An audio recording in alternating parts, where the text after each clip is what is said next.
आगे है दोस्तों, एक 6 ध्रुवीय त्रिकलीय कुंडली में 400 वोल्ट 60 हर्ट्ज एसी सप्लाई देने के पर उत्पन्न चुंबकीय क्षेत्र की गति क्या होगी। तो उत्पन्न चुंबकीय क्षेत्र की गति जो हो जाएगी 1200 हो जाएगी, 1200 हो जाएगी। आगे है आपका, किस प्रकार का प्रतिरोध वोल्टता पर निर्भर करता है। किस प्रकार का प्रतिरोध वोल्टता पर निर्भर करता है। तो ये परावर्तित प्रतिरोध करता है। ट्रांसफार्मर में हिस्टैरिसीस हानियाँ किनके द्वारा कम की जा सकती है। हिस्टैरिसीस हानियाँ किसके द्वारा कम की जा सकती है। तो हिस्टैरिसीस हानियाँ जो है आपका स्टील लेमिनेशन पर सिलिकॉन अंश नियंत्रित करके। आगे है, यदि आँखें का कोण, यदि आँख खाँचे का कोण 30 पैरावैद्युत अंश हो और मुख्य कुंडलन खाँचा की संख्या 1 से प्रारंभ होती है तो प्राथमिक कुंडलन प्रारंभ होगी। तो प्राथमिक कुंडलन प्रारंभ होगी कब से प्रारंभ होगी। तो खाँचा संख्या 4 से प्रारंभ होगी। यदि 230 वोल्ट डीसी सीरीज मोटर को 230 वोल्ट एसी आपूर्ति में जोड़ दिया जाए तो क्या होगा। तो जोड़ दिया जाए तो क्या होगा। तो यह स्पार्किंग पर मोटर की दक्षता, स्पार्किंग पर क्या होगा, मोटर कम दक्षता पर अधिक स्पार्किंग के साथ चलेगा। जनन केंद्र अंतः संयोजित होते हैं। जनन केंद्र अंतः संयोजित होते हैं। जनन केंद्र अंतः संयोजित होते हैं। तो ये क्या होते हैं। तो ये जो है आपूर्ति की विश्वसनीयता सुनिश्चित करने हेतु। किसी ऑटोमोबाइल्स का इग्निशन कॉइल निम्नलिखित रूप में से क्या कार्य करता है। तो ये कार्य करता है option number B, step of transformer. कौन करता है, स्टेप ऑफ ट्रांसफार्मर। एकल तंतु वाले विद्युत तापक की तापमान सीमा क्या होती है। तो तापमान सीमा इसकी क्या होती है मेरे प्यारे साथियों। तो इसकी जो होती है ऑप्शन नंबर सी होती है 750 डिग्री सेल्सियस से लेकर के 900 डिग्री सेल्सियस तक। प्रत्यावर्ती में अवमंदन कुंडलियाँ डैश ये प्रदान की जाती है। तो क्या प्रदान की जाती है। तो ये पोल शू प्रदान की जाती है। वोल्टेज केबल्स का प्रयोग विद्युत स्थापन में किस वोल्टेज स्तर के लिए किया जाता है।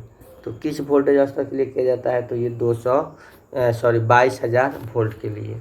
एक इलेक्ट्रिक इस्त्री में थर्मोस्टेट करता है, क्या करता है। एक इलेक्ट्रिक इस्त्री में थर्मोस्टेट क्या करता है। तो थर्मोस्टेट जो है आपका क्या करता है। तो ये जो है स्विचिंग ऑन ऑफ के द्वारा ऊष्मा को कम करता है। निम्नलिखित में से कौन सा मोटर अग्र शक्ति गुणक पर प्रचालित किया जा सकता है। तो कौन सा प्रचालित किया जा सकता है। तो यह है तुल्यकालिक मोटर पे। किस कारण से प्रेरण मोटर द्वारा प्रारंभ में अधिक धारा ली जाती है। किस कारण से प्रेरण मोटर द्वारा प्रारंभ में अधिक धारा ली जाती है। तो ये हो जाएगा ऑप्शन नंबर आपका सी, शून्य विरोधी विद्युत वाहक बल्ब। एक श्रृंखला लैंप में परिपथ प्रत्येक बल्ब 2 वोल्ट के लिए निर्धारित है। तो 110 वोल्ट एसी लाइन पर चलने के लिए श्रृंखला में बल्ब की संख्या क्या होनी चाहिए। तो बल्ब की संख्या क्या होनी चाहिए। तो बल्ब की संख्या 55 होनी चाहिए। किस कारण से स्लिप रिंग इंडक्शन मोटर में हिस्टैरिसीस संयोजित किया जाता है। तो किस कारण से। तो ये जो है प्रारंभिक धारा को घटाना और प्रारंभिक बल घूर्ण को बढ़ाने से। निम्नलिखित में से कौन सा कन्वर्टर रव रहित होता है। कौन सा कन्वर्टर रव रहित होता है। तो यहाँ पे ये होता है आपका ऑप्शन नंबर सी, डिस्टकारी रेक्टिफायर। एक 3 phase slip ring induction motor में निम्नलिखित में से क्या होता है। तो क्या होता है। तो ये जो होता है आपका ऑप्शन नंबर ये होता है वुड रोटर। निम्नलिखित में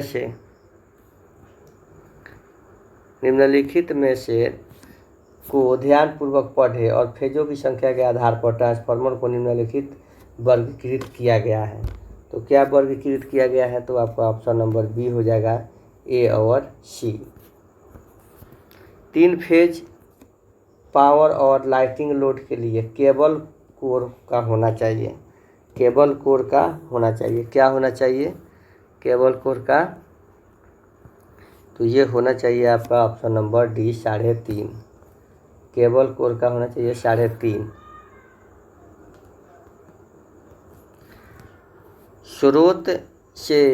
स्रोत से वोल्टता का समीकरण V3 sin 20t plus 4 sin 30t है। अगर इस वोल्टता को 10 ओम प्रतिरोध में प्रयोग किया जाए तो शक्ति क्षय कितना होगा?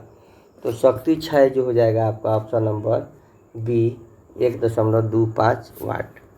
सिंगल कोर केबल के परावैद्युत अधिकतम और न्यूनतम प्रतिबल क्रमशः 50 kV सेंटीमीटर और 10 kV सेंटीमीटर है।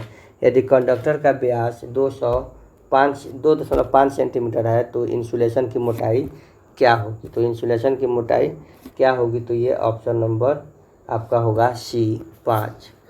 सिरोपरी लाइन में उपयोग होने वाले इस्पात के नलिकाकार पोल कितनी दूरी पर होते हैं? तो ये होते हैं आपका कितनी दूरी पर? तो 50 से 80 मीटर की दूरी पे।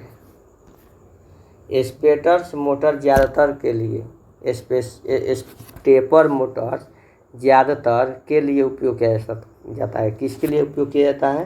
तो ये कंट्रोल सिस्टम के अनुप्रयोगों के लिए।